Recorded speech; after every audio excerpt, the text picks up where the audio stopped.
അങ്ങനെ രാജേഷേട്ടൻ്റെ ലീവ് കഴിഞ്ഞു. ആൾ നാളെ രാവിലെ പോവും. എത്ര മണിക്കാണ് ചേട്ടാ ഫ്ലൈറ്റ്? 10:30.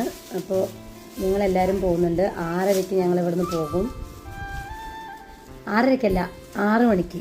അപ്പോൾ ഇതൊക്കെ പാക്ക് ചെയ്യാണ് കേട്ടോ. വെളിച്ചെണ്ണ 1 ലിറ്റർ വെളിച്ചെണ്ണയ്ക്ക് എത്രയാണ്? 250 260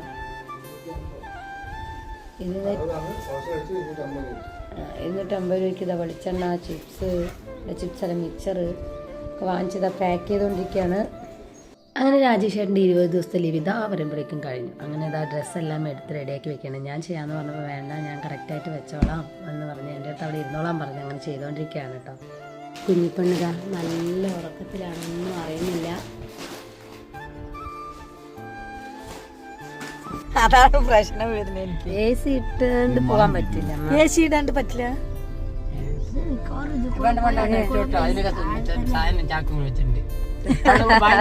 അങ്ങനെ ദൂരെ യാത്ര ചെയ്ത് കഴിഞ്ഞാൽ അമ്മ ഛർദ്ദിക്കാറുണ്ട് കേട്ടോ. അതുകൊണ്ട് അമ്മയ്ക്ക് ഭയങ്കര പേടി. ഞാൻ വരുന്നില്ല, ഇത്രയും ദൂരം വരണ്ടേ, ഞാൻ ഛർദ്ദിക്കുന്നു, ഞാൻ വരുന്നില്ല ഉണ്ണി എന്നൊക്കെ പറഞ്ഞു. അപ്പോൾ അതിക്ക് അച്ഛൻ പറഞ്ഞു പറ്റില്ല, എന്തായാലും വന്നേ പറ്റുള്ളൂ, അതിനുള്ള ഗുളികയൊക്കെ ഉണ്ട്, നമുക്കത് മേടിച്ച് കഴിക്കാമെന്ന് പറഞ്ഞു. അങ്ങനെ അമ്മനെയും കൂട്ടി. അപ്പോൾ അങ്ങനെ ആ ഛർദ്ദിക്കുന്ന കാര്യമാണ് സംസാരിച്ചുകൊണ്ടിരുന്നത്. നമ്മുടെ ദച്ചൂസ് ഇത് അച്ഛൻ പോവാന്ന് പറഞ്ഞുള്ള സങ്കടത്തിൽ പപ്പയുടെ കൂടെ ഇങ്ങനെ വണ്ടിയിലിരുന്ന് ഇങ്ങനെ ഇരിക്കുകയാണ്. ആകെ സങ്കടത്തിലാണ് കേസ്. അത് കഴിയുമ്പോഴത്തേക്കും അമ്മ അത് അങ്ങനെ ഇരുന്ന് വണ്ടിയിലിരുന്ന് കുറച്ച് ഉറങ്ങുന്നുണ്ട്. പിന്നെ നമ്മുടെ ഫ്രണ്ടിൽ നമ്മുടെ അച്ഛനും നമ്മുടെ വസുക്കുട്ടിയും കൂടി ഇതാ ഫ്രണ്ടിലാണ് ഇരിക്കുന്നത്. അങ്ങനെ ഞങ്ങളിത് എങ്ങനെ പോയിക്കൊണ്ടിരിക്കുകയാണ് കോയമ്പത്തൂരിലോട്ട് കേട്ടോ. അപ്പോൾ ദച്ചൂസ് പിന്നെ ഇതാ കുറച്ച് മൊബൈലിൽ കാർട്ടൂണൊക്കെ കണ്ടുകൊണ്ടിരിക്കുകയാണ്. നമ്മുടെ കുഞ്ഞിപ്പെണ്ണാണെങ്കിൽ നല്ല ഉറക്കമായി കേട്ടോ. അത് കഴിയുമ്പോഴത്തേക്ക് ഉണർന്നപ്പോൾ പപ്പയുടെ കൂടെ ഊട്ടി ഇങ്ങനെ ഇരിക്കുകയാണ്. ഇനി എന്തായാലും കുഞ്ഞിപ്പെണ്ണ് വന്നതിന് ശേഷം ആദ്യമായിട്ടാണ് ഞങ്ങൾ രാജേഷേട്ടനെ യാത്രയാക്കാൻ വേണ്ടി പോകുന്നത്. അങ്ങനെ ഞങ്ങളിതാ കോയമ്പത്തൂരെത്തി. നല്ല തിരക്കായിരുന്നു, രാവിലെയുള്ള ടൈം ആയതുകൊണ്ട്. അങ്ങനെ കോയമ്പത്തൂർ എയർപോർട്ടിൻ്റെ എൻട്രൻസ് ഇതാ കിടന്നു.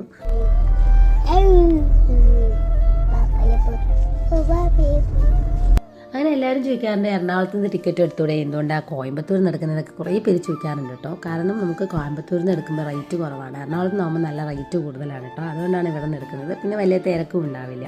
അപ്പോൾ ഞങ്ങളെ ആക്കാൻ വരുന്നത് വല്യമ്മയുടെ മോനാണ്. അനുവാട്ടിൻ്റെ അടുത്ത് പറഞ്ഞപ്പോൾ അനുവാട്ടിൻ്റെ ഓട്ടോ ഉണ്ടായിരുന്നു. അപ്പോൾ അനുവാട്ടിൻ്റെ കാർ എടുത്തിട്ട് അനുവാട്ടിൻ്റെ ഫ്രണ്ടിനെയാണ് ഞങ്ങളിവിടെ വിട്ടേക്കുന്നത്. അങ്ങനെ ഞങ്ങൾ കോയമ്പത്തൂർ എയർപോർട്ടിൽ എത്തിയിരിക്കുകയാണ്.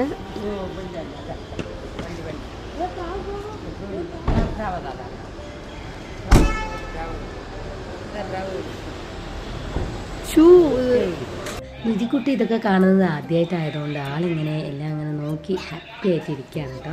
രാശേട്ടൻ പോകുന്ന കാര്യങ്ങളൊന്നും നിധിക്കുട്ടിക്ക് പറയത്തില്ലല്ലോ. നിധി